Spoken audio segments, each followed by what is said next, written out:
Sabda Rasulullah SAW, akan datang kepada manusia tahun-tahun yang penuh dengan penipuan dan tipu daya, yang mana kata-kata pendusta dibenarkan. Maknanya kata-kata pendusta itu dipercayai berbanding kata-kata yang benar, ya?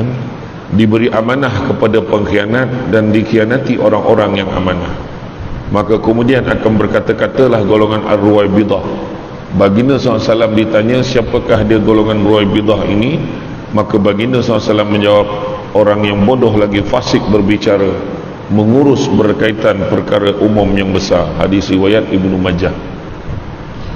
Maka hadis ini menggambarkan kepada kita bahawa pada akhir zaman ini akan berlaku perkara-perkara yang berikut.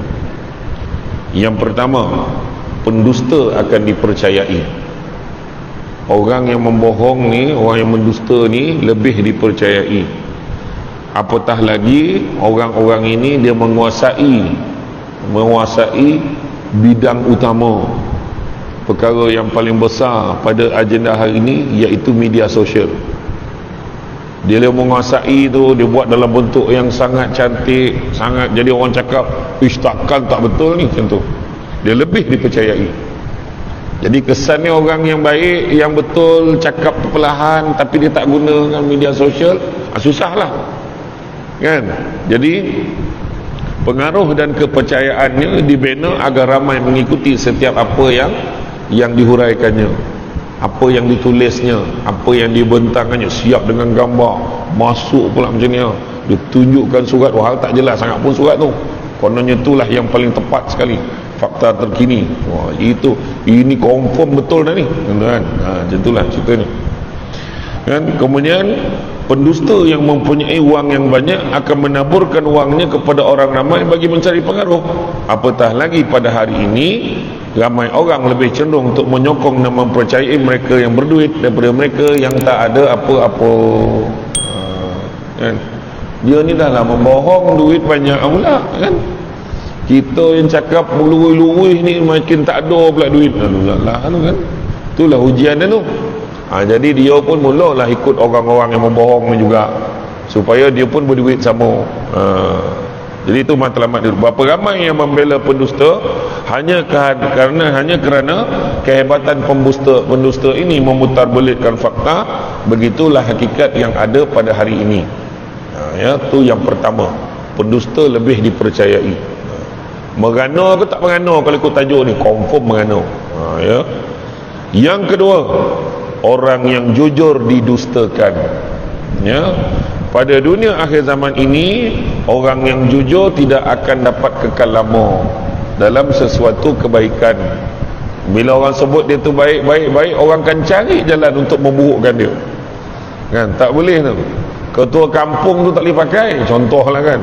Wahal ketua kampung tu pun elok dah kawan tu menjaga tempat, tak boleh pakai tu. Tak elok, ya ke? Mana kau tahu? Uish, ini aku dapat daripada sumber, daripada sekolah lama dia, contohlah.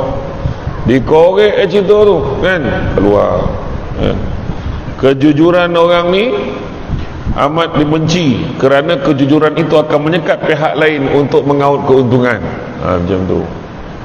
Kerana itulah antara cara akan dilakukan adalah dengan menyebarkan fitnah secara meluas, hingga akhirnya orang yang lebih percaya kepada penyebar fitnah daripada pihak yang jujur dalam menjalankan tugas dan tanggungjawabnya.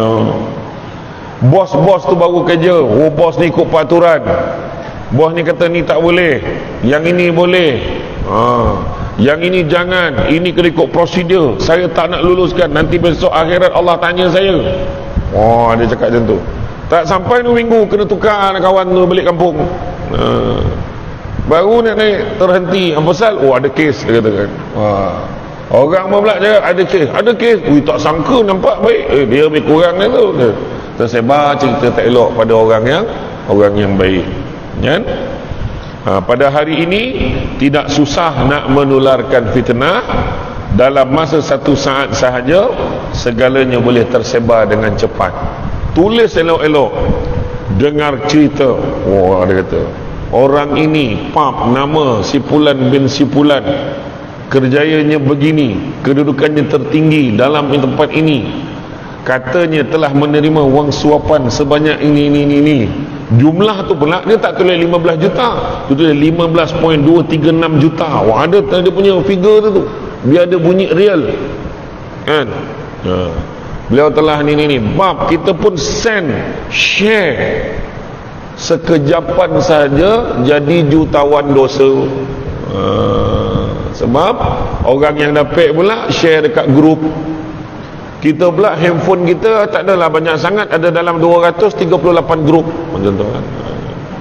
Grup lorong belakang ada, grup sekolah rendah ada, grup sekolah menengah ada, grup tadika pun ada. Dahsyat betul. Jumpa lagi kawan-kawan tadika ada tu, baik grup. La ilaha illallah. Tu belum cerita grup rumah merah masa sekolah dulu, ada satu grup lagi. Tu belum grup apa, grup Tupperware lagi. Kan. Grup iPhone lain pula. Contoh kan. Zap dia share. Tersend pula dengan grup masjid. Grup masjid pun sama kan. Tak sangka, astaghfirullahalazim. Ni ayat dia kan. Tapi share tetap share. Macam tu lah kan. Dia macam orang yang ni, dia mengelupur badan dia tu, gatal badan dia tu kalau tak cerita dengan orang. Macam tu lah, dia kena share. Lepas tu dia berlumba pula jadi orang yang pertama yang menyebar panjangkan. Tu yang kedua. Yang ketiga, amanat atau amanah diberikan kepada pengkhianat. Kan? Pada hari memang banyak pengkhianat agama, bangsa dan negara. Berapa ramai yang menggunakan agama untuk memenuhi kepentingan diri sendiri, berapa ramai yang diberikan amanah dan telah mengkhianati bangsa dan negara.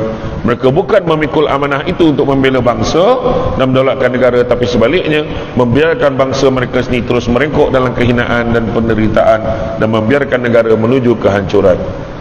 Amanah itu diberikan untuk kepentingan diri sendiri. Ya, itu amanah. Berapa ramai orang tu, sebabnya saya pergi Indonesia itu, tu saya tengok kan, bukanlah cakap bagus sangat kan, tengok dekat Indonesia tu. Waktu saya ceramah di Kedutaan Malaysia di Jakarta, di Indonesia, saya nampak banyak betul poster-poster naik. Rupa-rupanya dia orang tengah naikkan, tengah berkempen nak naikkan calon presiden yang baru. Sebab di Indonesia 2 penggal saja, jadi Pak Jokowi dah habis penggalnya. Begitu juga di Britain, Rishi Sunak tu kan, Perdana Menteri Britain yang baru. Jadi saya rasa, pandangan saya lah kan, dengan cara itu mungkinlah orang ni kurang sikit lah masanya nak gunakan untuk benda-benda tak baik. Ini sampai 7 penggal kan, tak tahu siapa yang kena penggal pun tak tahu kan.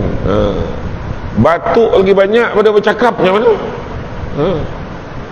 Kalau orang tu 2 penggal, paling tidak dia masuk ke penggal kedua, dia dah fikir dah siapalah nak ganti aku. Macam itulah paling tidak.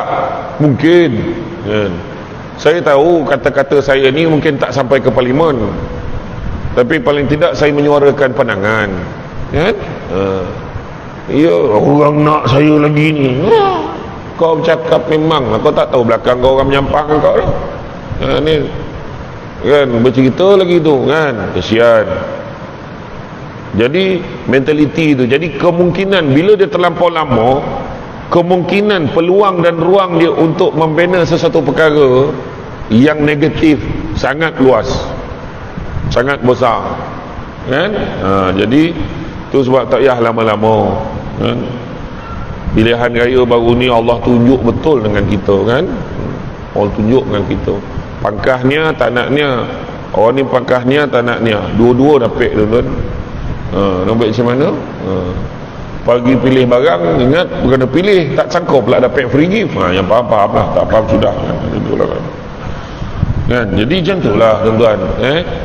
Jadi dalam hal ni kita kena hati-hati. Kadang-kadang bila kita berkuasa pun kadang-kadang tak payahlah, jangan cerita wakil rakyat, baru jadi pegawai ya. Jadi pegawai kat pejabat, mesin photostat tu nak tanya perempuan lah, anak perempuan kan kerja kat pegawai biasanya, bukannya pegawai nombor 1 dalam pejabat. Dalam ni lah dia guna pen Renault yang dia punya yang berapa sen tu masa tu, guna pen Renault sign. Sebab pen satu lagi tu pen kerajaan negeri punya untuk sign urusan asmi. Oh, beli nombor ekor pun tulis pakai tu kadang-kadang. Contoh lah kan. Kan buang asam betul. Ni contoh lah ya. Contoh. Yang keempat, yang kedua, akar kayu. Mana ada akar kayu lurus, bengkok. Yang ketiga, perempuan. Minta maaf, perempuan pun bengkok. Tak ada mana lurus dah. Kan? Kan saya dah kata saya tak nak, makna saya nak lah tu. Kan bengkok tu. Payah nak faham tu. Kan? Kan saya kata saya lapar, mana saya nak nasi lah, mana dan tahu kau lapar apa. Dan belilah biskut. Nak nasi, dan dimarahkan lelaki tu kan. Lelaki bangap sikit, mana tahu kut kan. Jadi orang perempuan bengkok. Memang ulama terdahulu pun sebut lelaki ibarat tulang yang lurus, wanita ibarat tulang yang bengkok. Tapi orang lelaki tak boleh nak membengkokkan perempuan, tak boleh nak meluruskan perempuan tu. Kalau diluruskan perempuan tu akan patah. Lelaki lah kena menyesuaikan diri dengan